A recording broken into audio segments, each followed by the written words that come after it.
Okay, hi everyone, and welcome to Pipeline Summit. Today we're going to be talking about uncuttable budget items. This is a segment that's inspired by our podcast, Pipeline Visionaries, and I think it's a hot topic right now. I think all of us as CMOs are looking left, we're looking right, we're asking each other, how are you thinking about budget? How are you thinking about spend? How are you thinking about where to lean in and where to pull back?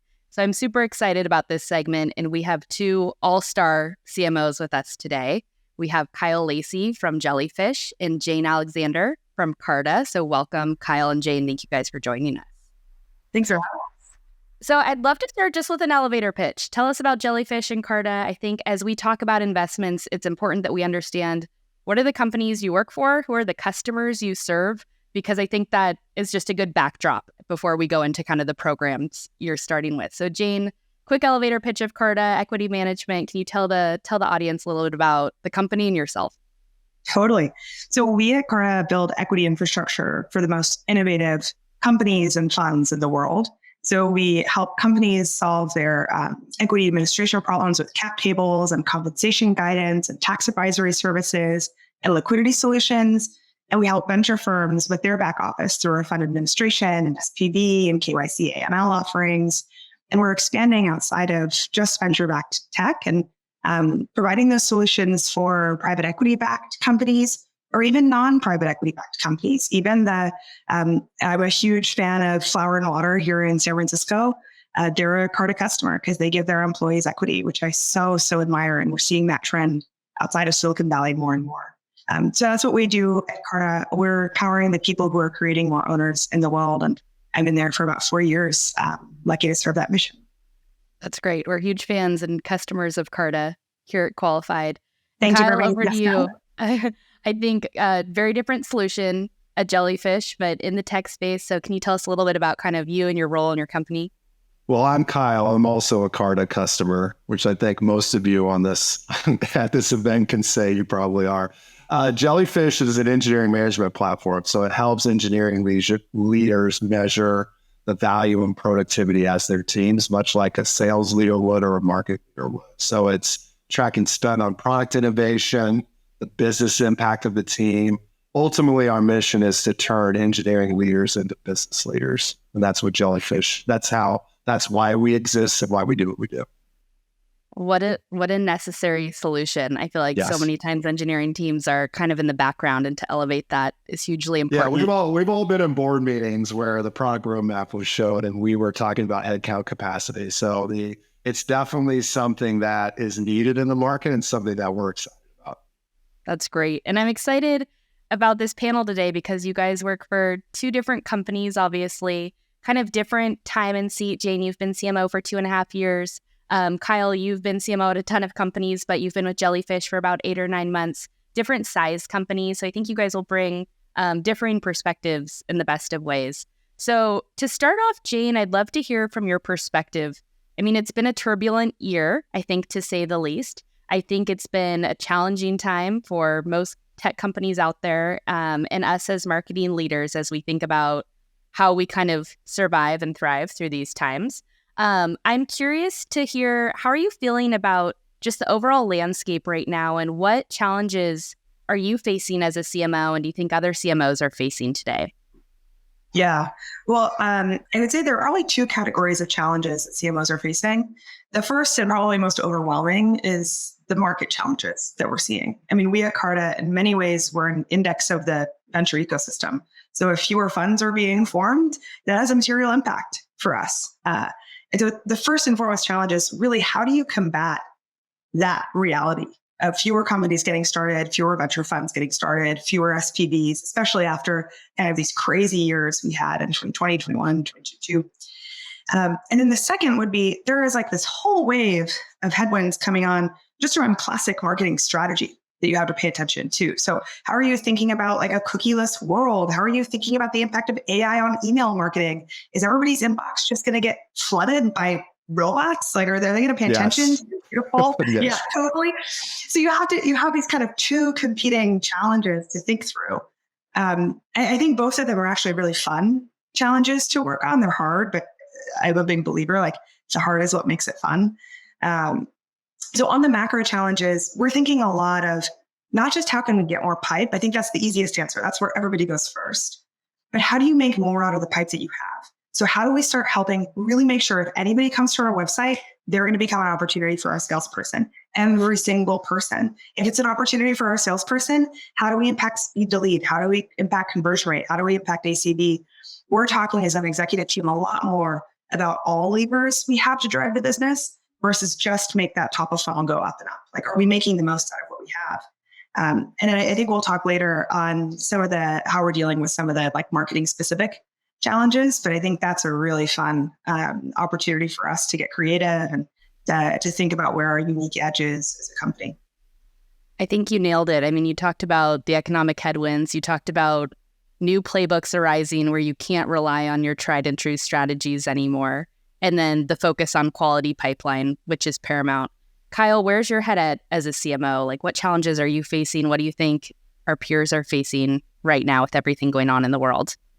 Yeah, I think that it's everything that Jane said. I mean, I do think as a marketing team, we always focused on top line revenue, but we also are focusing now on customer retention, making sure that, not that we didn't ever think about it before, but it's top of mind because of the macro environment and what's happening with small businesses and mid-market, and pretty much everybody is being affected by this. So for me, it still goes down to the fundamental of experiences and how do we create the best experiences possible for the people who are interested in what we do.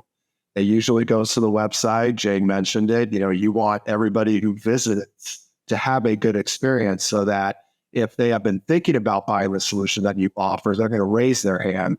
And you better hope that the process of them raising their hand is an enjoyable experience and you're not screwing your sales team over, whoever's taking the call.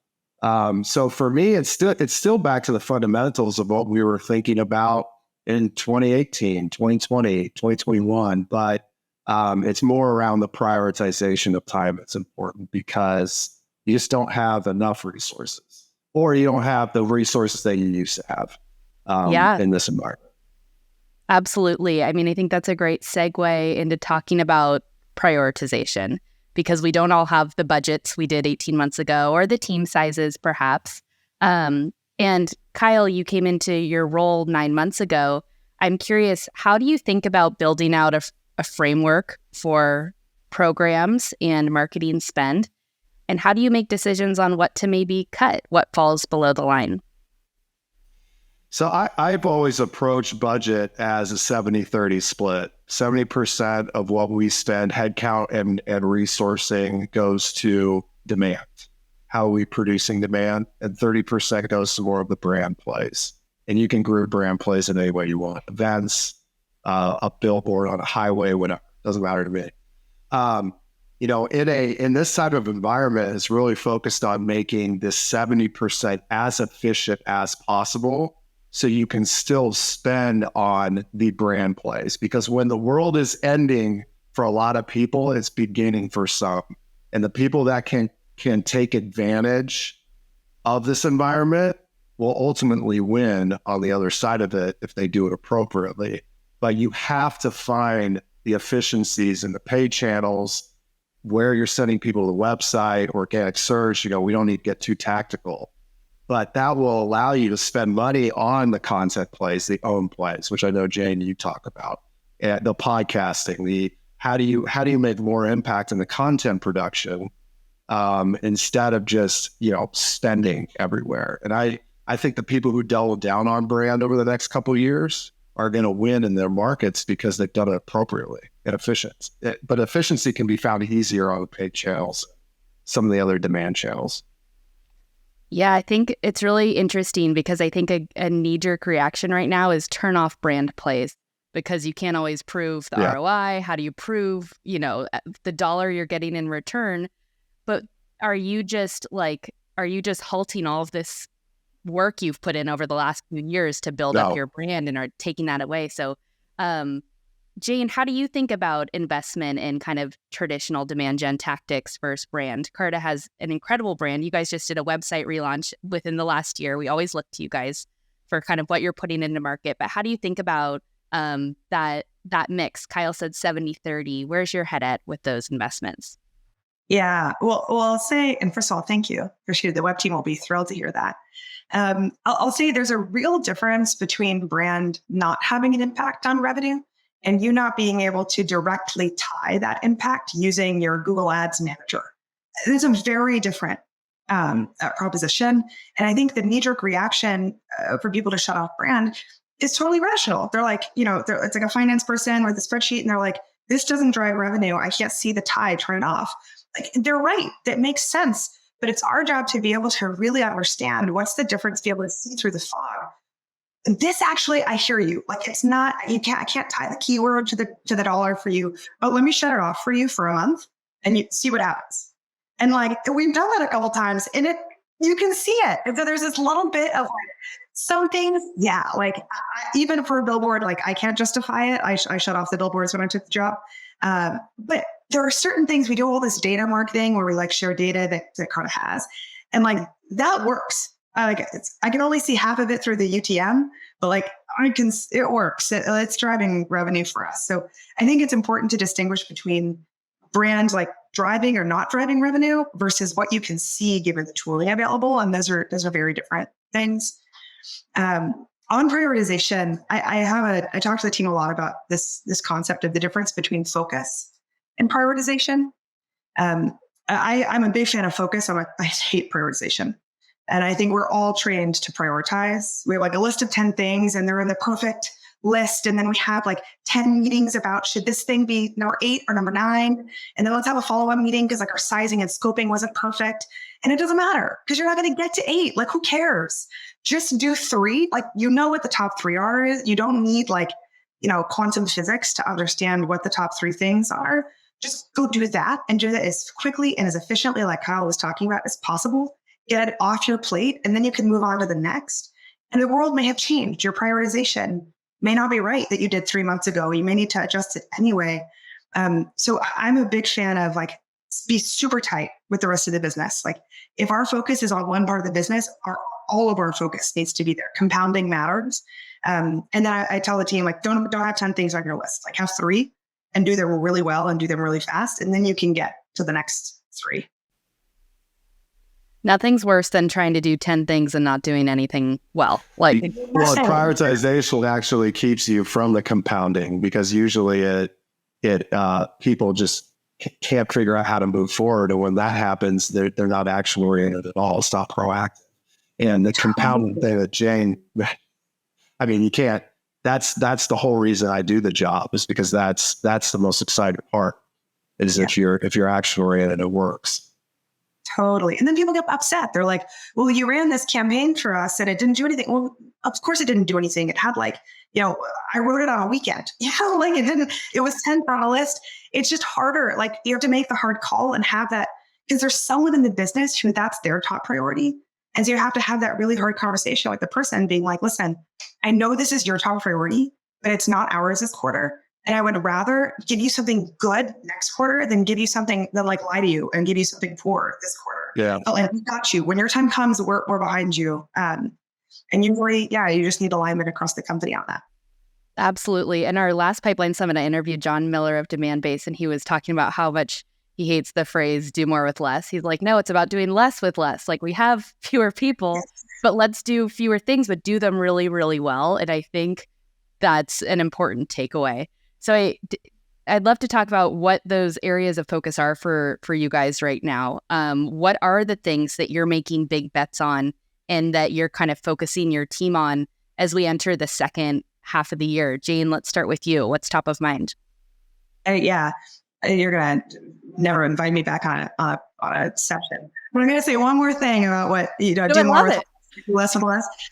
The one thing that if you focus on does let you do more with less is reducing the cost of coordination.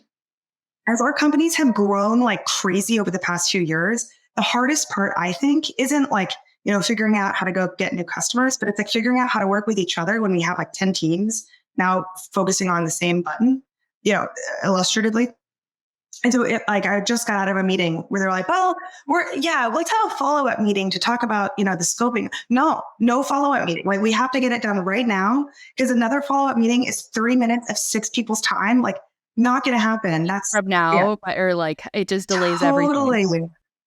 Yeah. So I'm a little fired up, obviously, but so that's one way. I think if you're really focusing on like ruthlessly reducing the cost of coordination, you can get a little bit more out of it. Where are we focusing, though, to answer your real question? We're really focused on where we have edge. Everybody is going to be competing. Everybody is ruthless right now. Like, Kyle's coming for my Google ads. Like, everyone's out there doing their best. And so we're really focused on where we have edge. And we have edged on owned channels and owned content.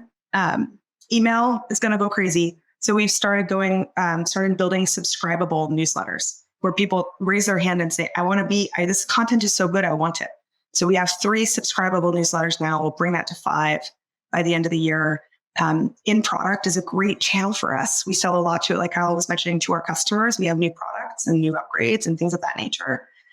So why can't we advertise that right when they're in the product, right when they're like trying to figure out what that compensation number is? We can tell them about it there, or when they log in to the screen. Through the login screen. So we're focused a ton on these owned channels and our owned content, creating spaces where we can get around this cookieless world by creating logged in experiences where people can browse. That's awesome. And I think the thing about owned content as we think about marketing spend is doesn't always cost money to work on that. That's a great place for you to focus your efforts. And then you can think about distribution. And I'm curious, well, I guess with email, you're talking about distribution, but that's one thing I think we struggle with is we could have all the best content in the world, but we can't expect people to come find it. So anything beyond email that you're focused on from a distribution perspective, I guess in-app as well, any other channels beyond those 2? Yeah, owned channels is it for us. Like we hold ourselves really firmly to engagement metrics on all the channels that we do use. This wasn't always the case. Like 2 years ago, like, I'm so sorry, Carta customers, you probably got like 5 emails a day from us. No more. We're rolled on engagement metrics. We don't do that anymore. So you're exactly right. We need new channels if we're going to be able to put out this new content. In product is big for us. Raise your hand. Channels are really big for us. And I think Kyle will talk about events, but these small curated events do wonders for us. It's actual value for our customer. The way we focus on channels is like, what's most valuable for our customer? Start there. And you'll probably get some good luck. That's great. So Kyle, yes, over to you. Let's talk about what you're doubling also down. You're not going to invite me back because I'm just going to repeat what Jane. Because it's what's so funny about all of this. And I know you both agree that, and I also want to know what Qualified's thinking about, honestly, because we're all here to learn. But it's all going back to the foundational stuff that we grew up in, which is events, email, own content, research, data, distribution channels might have changed a little bit. I mean, I came from ExactTarget where we were blasting billions of people, but they came back to email. And it's so interesting to see the cyclical nature of how we were talking about email dying in 2012, and now we have this resurgence of I'm subscribed, I'm paying 5 people for their newsletter right now, right? So for me, it's own spaces, honestly. Your website's your second most important product. We're focusing primarily on that right now. Email, newsletter, podcasts. Like, how do we create great content? Because I think distribution is important, but in the world we live in today, if the content is different and really valuable, it will grow. And I think you can see that from a lot of the Substack newsletters. And if the quality of content's there, it will grow, right? So that's mainly what we're focusing on. But the curated events, I am in, right? Like the small 20-person dinners where it's like 70% customers, 30% prospects, even though I'm going back to the 70-30. Maybe I should say 80-20, where it's just good conversations and people, we're coming back into this world where people are hungry for that interaction. And we can do the virtual events, and we will, because they're scalable and they are important to the model. But, we had a virtual event this year in May, and we had dinners in different cities after the virtual event, and they were very successful because we had 90% attendance rates and people loved talking to each other. And so it's again, I'm going to go back to what I said at the very beginning, focused experiences, because that's the only thing that makes us relevant as marketers or companies, is a positive experience that everybody else is having. Internal employees, prospects, customers. We are here to surprise and delight people.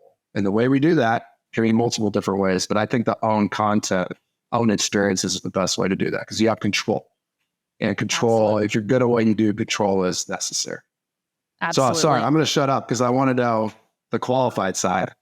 Yeah, I mean, well, now I won't be invited back because I piggyback everything you guys are saying, but we're super focused on the website, right? I mean, it's our narrative at Qualified. It's your number one marketing asset. How do you make sure that it's the best visual display of your brand, the best way to tell your story? But then more importantly, how do you make sure it's optimized for conversion? So we're constantly tinkering with everything, not only redesigning, but figuring out the CTAs and the usage and application of our own product to convert more of those people once they arrive. Because I think there is a little bit more buyer hesitancy right now. People are, we're seeing a little flatness in inbound. So how do we get people when they do come to us, make sure it's just a really frictionless buying experience? And we're focused on content. Videos are always big for us. We have like our Qualified Plus hub. About 4 years ago, we were just focused on puffing up and looking big, and content was the way we did that. We launched our podcast. That's how we got our name out there. And now how do we make sure we are delivering really relevant content to different personas to just be thought leaders in the space? So website efficiency, content machine, I think those are the big things. And then events. Virtual events have been really exciting for us with the launch of this Pipeline Summit program, but we're going to be live at Dreamforce. So we're trying to figure out our in-person footprint. And I'm curious, Kyle, like, how do you get people on the hook to attend these live events? Because I think you need a bigger draw more now than you used to. It's relevant, but it's relevant content like that. That's it. People want to communicate with their peers and understand what the hell everybody's doing. Like that, like we're all trying to figure it out, and it needs to be a good experience. Like if it's a high-end dinner or you're catering a chef, like they don't want to be pitched. They just want to sit in a room and communicate with their peers on what people are facing. And that's how we position. And there's no pitch. There's no VP of sales there to do a demo. I mean, our VP of sales wouldn't do that anyway. He loves the more of that peer-based communication. So again, it goes back to what we have all experienced as marketers, which is create relevant content, relevance, right? And high quality. Yep. Well, I think with a few minutes left, I'd love to hear, how are you guys moving your teams forward, right? It's been a hard year. We've all had to pull back. We all have been grinding. How do you guys inspire your teams and motivate your teams kind of to carry them through the rest of the year? Jane, would love to start with you. Yeah. Well, I feel like I feel so lucky. I have the best team in the world. They're just remarkable people. And I think one of the things that makes them so remarkable is they care so much about the space we live in and the customers we serve. And so that goes a long way. Like having people that are in it for what you do and why you do it goes like a really long way. And then your job is to like just corral that. Listen, I think we were in good times and now we're in hard times. Good times are going to come back. And so who do you want to be when the good times come back? Do you want to be the person who was like, wow, during bad times, that team stepped up. They did incredible work. They are tight. I have never seen a team execute like they did. If you want to call someone who really knows what to do, call that team, because they stepped into bad teams and they crushed it. Like we can be that. We just have to decide. That's what everybody does. They wake up every single day and they decide if they're going to do that or not. And I think if we all collectively decide and we hold ourselves accountable to that, and we support each other in that, we rally behind each other, because there's going to be a time when someone gets tired, someone doesn't know what to do, they need your help. If we can rally together to do that, like we'll be in great shape. I feel like there's a little bit of this pejorative, like, oh, well, this generation hasn't done this before. Like we've done it like 10 times. Like, well, let's show them. Like everybody had a first downturn. And I feel like there's a real opportunity for us to do it differently and to show up. Yeah, I think the team is remarkable. They do it on their own. But I do think this is a real, for everybody who's stepping into this, this is a real opportunity. This is like the show everybody what you're made of moment. That's awesome. Yeah, and if you enjoy the team that you work with, then that's the best thing you can possibly find. You should not try to jump back and forth to companies, try to figure out what to do if you love who you work with and you love the customers that you serve. Because this time frame that we're in is going to be career defining for a lot of people. And if you found a company that you love working with, you're going to go through ups and downs. And if you can survive that, it's going to benefit you in the long run. And I mentioned it at the beginning of when we started talking. When the world is ending for a lot of people, it's beginning for a select few, and you should make the decision to be that select few and work through it, because you're only going to make it if you work with a team you really love. And like Jane, I'm lucky that I found one 9 months ago that's similar to that, where I love everybody I work with. I love who we serve. The market that we're in is growing and defining itself at this time, and you can't, 3 years from now, you're going to look back and say, I'm glad that I stuck through that because I learned a lot. And now I can make any decision I want when it comes to, or 5 years, or however long we decide this is going to take. It's career defining for a lot of people. That's awesome. I think we're all going to look back on this, like you said, Jane, and say that was hard, but we stepped up, we rose to the occasion, and we linked like COVID. Remember COVID? Remember when? Oh, man. We'd all made it out. I wouldn't say it was career defining, but we made it. A different challenge, but yes. Different challenge, yeah. Well, I think Kyle and Jane, this was fantastic. I said at the beginning, but we're all looking to our peers right now because the old playbooks are not guaranteed. I actually think everything happening right now has just leveled out the playing field. I think we're all kind of in this for the first time of our careers, or maybe it's the second time, but we're all trying to figure out what works right now. So excited to hear how you guys are thinking about your investments, what you're doubling down on, content-owned channels, events being big things, the importance of pipeline quality in addition to quantity.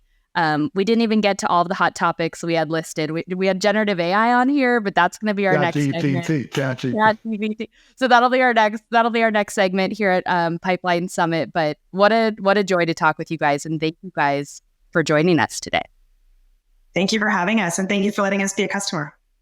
Of course. Yes, thank you.